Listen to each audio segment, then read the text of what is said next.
yesterday, a few of us saw you. You were the last person to leave the field, putting in extra work at the jugs machine. Where does that work ethic come from, and just what do you think about the opportunity that over these next few weeks? Yeah, I think that's something that was kind of instilled in me when I was younger.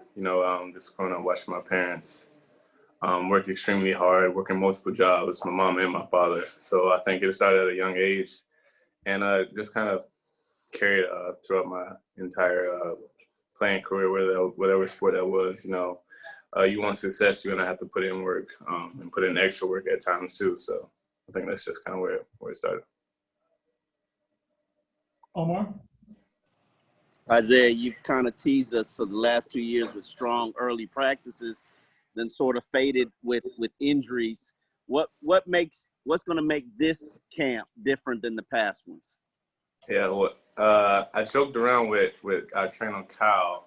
Usually it's the second day of training camp that I've been injured since I've been here. And we made it past that one, knock on wood. This off season, I worked extremely hard on just preparing my body mentally and physically. Yeah, I am actually 200 pounds now, and that was a big goal of mine for a while. So me and our nutritionist have been working extremely hard on that. And then this off season, I've worked extremely hard on, focusing on the little details and little muscles, stability and balance and core and all those things to kind of strengthen everything around my major muscle grouping. So, Pasquale? Isaiah, this is unlike any traditional training camp in light of COVID-19. Has it been different from day one to now? I mean, are different protocols? I mean, are you basically all of you can't speak for your teammates, but for yourself, getting used to all this? Yeah, I think the more you get into a routine of doing things, it becomes like the new normal almost. And at the end of the day, we all want to play football, so we all want to take the necessary precautions and protocol steps that we have to take for us to play the sport safely. So I haven't had any trouble doing that or anything like that. It's been fine. Adam? What do you think of the way the rookie Igbenogany has played out there? Say that one more time. Noah Igbenogany, the rookie, how do you feel like he's done out there in his first couple of days? Yeah, I think he's done well. He's going out there and he's competing.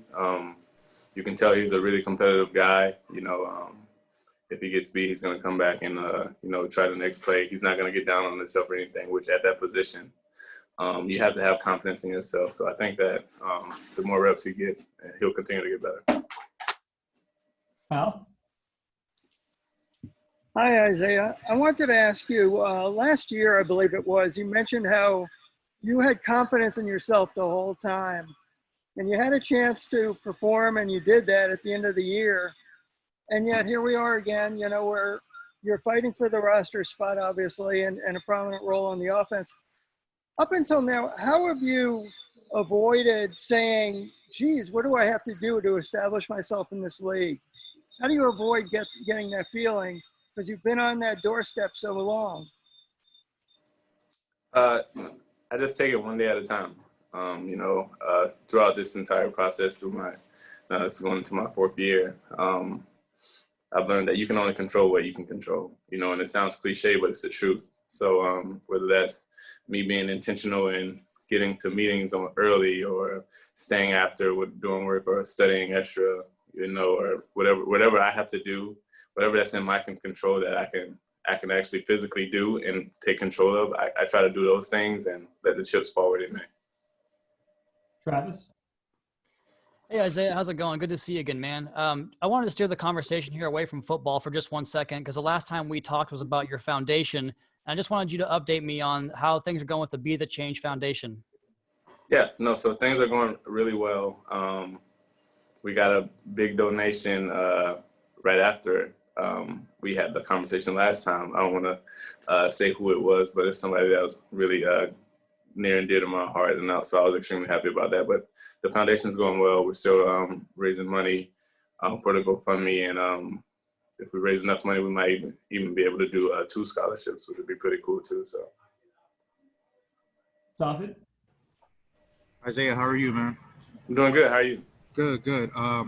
Maybe it was a joke, maybe it was not. but Ryan Fitzpatrick said last season that you knew the offense a little bit more intimately than some coaches. I guess I wanted to get your take on Chan Gailey's new offense and how it may be easier for players to learn and kind of how everybody is grasping it so far. Yeah, well, I think the unique thing about Coach Gailey is that he allows us freedom within the routes that we are running.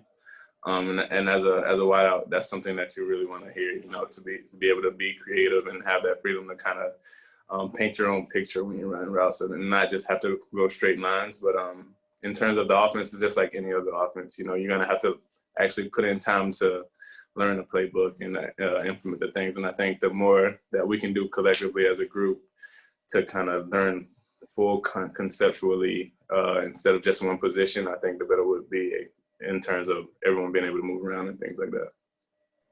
Cam? Isaiah, what's up, man? What's going on?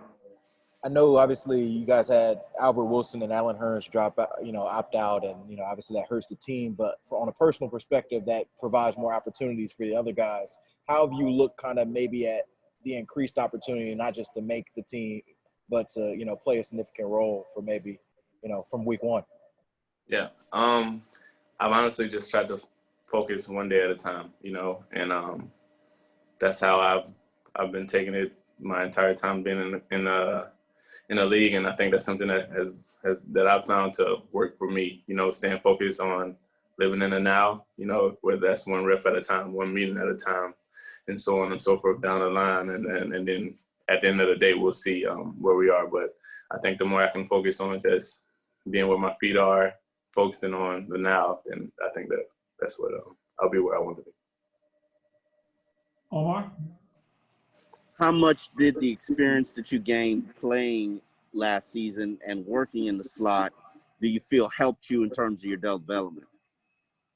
I think it's helped a ton. And even being able to take those mental reps from the guys that I've learned from in the past, whether it's been Kenny or Danny down the road to Albert and then Allen when he came on, just kind of watching film with those guys and being able to pick their brains and things like that. And then getting in the quarterback's room and watching film with Josh and Fitz, last year and just seeing what they're seeing and understanding the little nuances to help you see coverages and defenses better to get a better feel of where to be at, and the time and everything like that. So I think that's played an extremely role, not only building my confidence, but helping me go out there and play because now I'm not thinking so much. I'm just going out there and playing fast.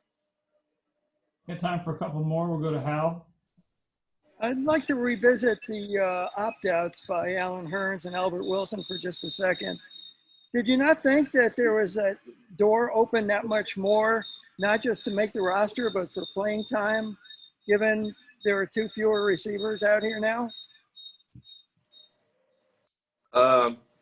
We got a room full of competitive guys. I think that's something that has been stated before they decided to opt out, and even now, so our room has a ton of competitiveness, a ton of talent, and it's just my job to go in each day and continue to work to get better, a little better each day, and kind of, just do whatever I can to be out there to whether it's the younger guys or bouncing everything, ideas or things that I'm seeing that they might not be seeing or anything, just to make our group complete as a whole.